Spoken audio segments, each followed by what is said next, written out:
Oh my God, they're dead! Who could have done such a heinous act? I bet it was that frog down by the swamp. I don't like that frog. He's got them shifty eyes. It was that convict Ironjaw, that rapscallion. I bet it was that strange shadowy figure that likes to swing in the park on Thursday nights.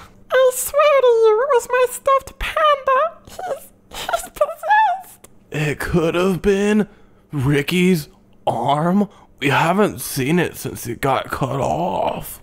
I definitely know who the killer is. Blank is the killer. Well, slap my skeleton and call me spooky. It's October.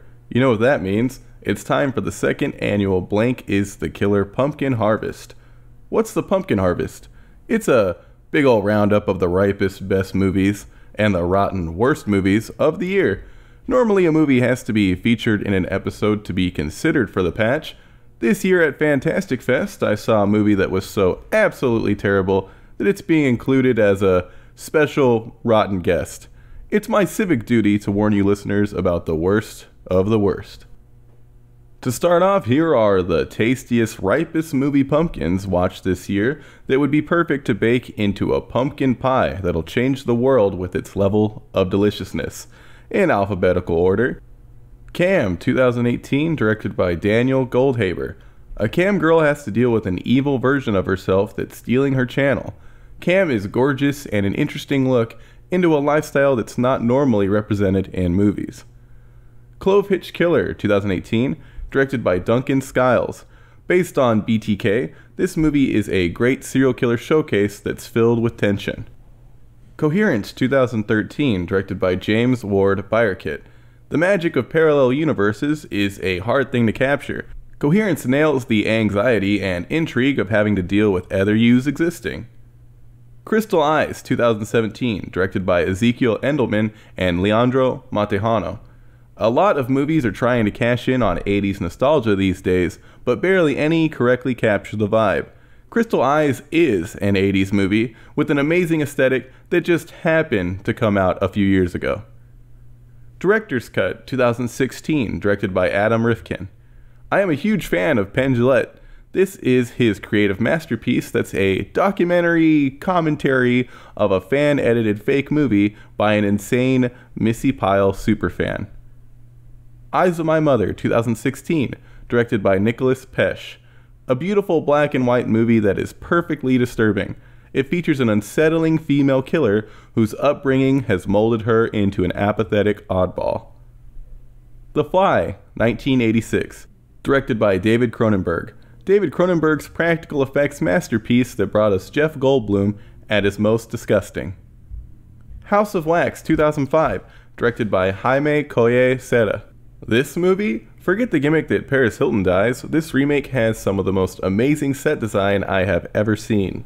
The House that Jack Built, 2018, directed by Lars von Trier. A comedic yet horrifying look into the life of a narcissistic serial killer who's perfectly brought to life by Matt Dillon.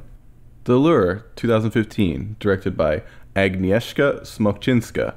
The standout movie of the year. A gorgeous musical masterpiece about two mermaid sisters who go ashore to live with a rock band in Poland. The aesthetic, music, and performances are astounding. The mermaids are both beautiful and disgusting in one of the most unique movies I've ever seen. Midsommar, 2019, directed by Ari Aster. Ari Aster's follow-up to last year's Ripe List entry, Hereditary. A gorgeous daytime slow burn that has one of the most disturbing first 10 minutes I've ever seen. Office Killer, 1997, directed by Cindy Sherman. An artistic office slasher carried by a lovely, quirky performance from Carol Kane. Piercing, 2018, directed by Nicolas Pesce. He's on the list twice, folks. A beautifully crafted story about a man who has an urge to kill, meeting a lady of the night who throws a wrench into his murder plan. You'll get equal parts mesmerized and frustrated. Pyewacket, 2017, directed by Adam MacDonald. A cautionary tale about summoning random entities you don't really know. The atmosphere of the movie is great, and there's only one shot of the entity that I didn't care for.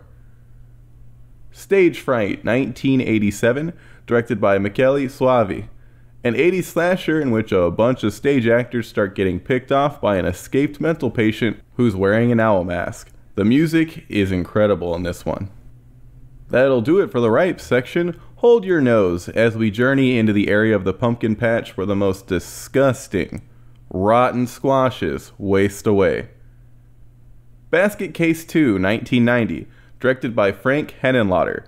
How a sequel can be written and directed by the same person who created the first and completely lack any of the charm of the original is beyond me. This movie had me constantly checking the clock. The Body, 2019, directed by Paul Dennis. A hitman has to track down a group of Halloweeners that accidentally ended up with a body that needs to be disposed of. I'm amazed that a movie with that premise put me right to sleep. The Burbs, 1989, directed by Joe Dante. Tom Hanks doesn't instantly make a movie good. This twist on a neighborhood kid mystery forgot to include interesting events to keep the audience engaged throughout the first 3 quarters. It then ends with a lackluster climax. Dead Detectives, 2018, directed by Tony West. Fake ghost hunters end up in a house that's actually haunted. Another amazing premise that's ruined by horrible writing and pacing. The Dead Don't Die, 2019, directed by Jim Jarmusch. Hey, I like Jarmusch's Only Lovers Left Alive. That doesn't give him the okay to pass off a garbage zombie movie as some genius meta film when all it does is make shallow references while Bill Murray figuratively screams he doesn't want to be there. Eaten Alive, 1976, directed by Tobe Hooper. Tobe Hooper's follow-up to the Texas Chainsaw Massacre that you've never heard of. There's a good reason for that. It's a surreal mess that'll only make you question why you didn't turn it off earlier when the credits roll. Fresh Meat, 2012, directed by Danny Mulherin and Dave Raza. A bad New Zealand horror comedy. I thought New Zealand could do no wrong. Thanks for tarnishing the good name of New Zealand horror comedy, Fresh Meat. A family of cannibals facing off against a group of bank robbers has never been so dull. New Year, New You, 2018, directed by Sofia Takal. The worst Hulu Into the Dark movie of the year. A movie in which nothing really happens until the very end when dumb stuff does. Not even a cameo from Old Greg could save this mess. Random Acts of Violence, 2019, directed by Jay Baruchel. A movie that tries to call out violent media while being violent media. The concept of a killer copying kills from a comic book and the moral quandary of the creator is interesting, but that's quickly thrown aside for a predictable slog of a heinously lit, badly acted second half. Even though we're in the rotten section, kudos to the special effects team. Red Christmas, 2016, directed by Craig Anderson. This might be the worst movie of the entire year. Dee Wallace shows up to provide one of her trademark bad performances and one of the most poorly thrown together features I've ever seen. Fun kills are worthless when what connects them makes you want to rip off your own head. Shocker, 1989, directed by Wes Craven. I was shocked that a movie about a serial killer that can literally turn into electricity was filled with knife kills. Throw in one of the least charismatic leads of all time and you got a crap stew cooking. Treehouse, 2019, directed by James Roday. This movie had a mask that is genuinely creepy. Everything else was a heavy-handed mess that was only hurt more by the reveal that the witches aren't even real. Whoever Slew Auntie Roo, 1972, directed by Curtis Harrington. A monotonous slog about a rich lady trying to steal a kid. Sure, Auntie Roo hanging out with the corpse of her actual daughter is interesting. Everything else isn't. Phew! Our harvest has finally concluded. It's been 2 years since Blank is the Killer was created. I want to thank you listeners for an amazing 2 years. Did you find something I said during this harvest absolutely disgusting? Are you straight up fuming since I put the Burbs on the rotten list? I know a lot of people have nostalgia for that one. I know. Tom Hanks is America's sweetheart. If you disagree with anything I said or just want to throw a howdy do or question my way, you could email me at blankisthekiller@gmail.com. I'm going to attempt the first ever Blank is the Killer Live, Raw, an unedited Twitch live stream tomorrow, Wednesday, October 2nd at 8 p.m. Central Time. If you're interested in checking out what is almost guaranteed to be a mess, hop on over to twitch.com/bonesawbaker at that time.